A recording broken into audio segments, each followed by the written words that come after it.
Masya Allah, tabarakallah, saya sudah berada di tengah-tengah Ustadz yang insya Allah tadi sedikit mereview apa yang ditanyakan jamaah kita Pak Qurtubi. Ada fenomena yang satu orang bekerja dengan keras, tapi Allah memberikan hartanya begitu-begitu saja ya Pak Qurtubi.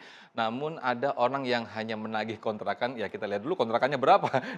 Tapi hartanya Masya Allah begitu berlimpah. Nah, Ustadz Abu Samad mungkin bisa menjawab. Silakan Ustadz.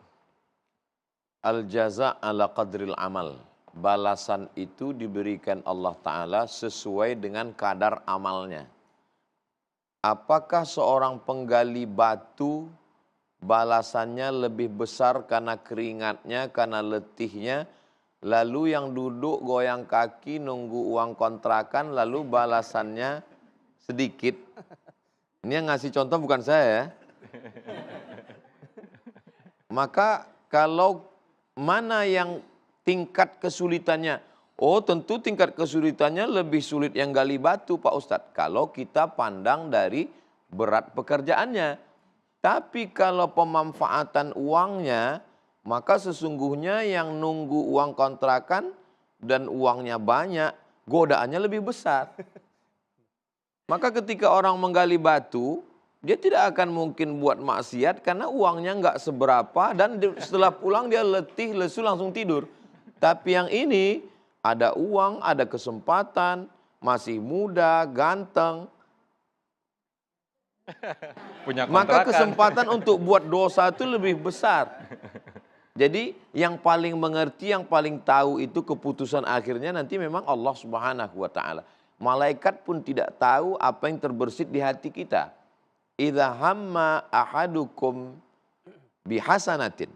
Kalau ada seorang beriman ingin berbuat baik, Allah perintahkan kepada malaikat, tulis 1 pahala. Kalau jadi dia lakukan, tulis 2. Dari mana malaikat tahu padahal malaikat tidak tahu apa yang ada di hati manusia? Imam Al-Qushairi menjawab dalam Ar-Risalah Al-Qushairiyah, ketika seorang mukmin berniat buat baik, keluar harum semerbak. Saat malaikat mencium harum semerbak, dia tulis. Begitulah Allah Subhanahu wa Ta'ala menjaga hamba itu, agar yang tahu itu hanya dia dengan hamba itu saja. Bagaimana kita tahu bahwa ini perbuatan dosa?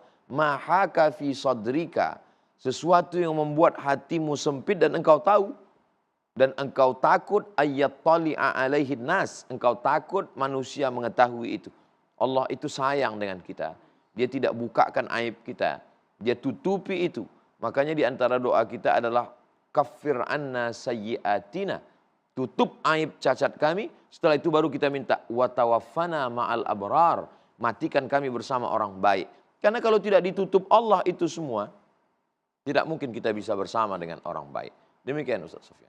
Baik, Masya Allah, terima kasih.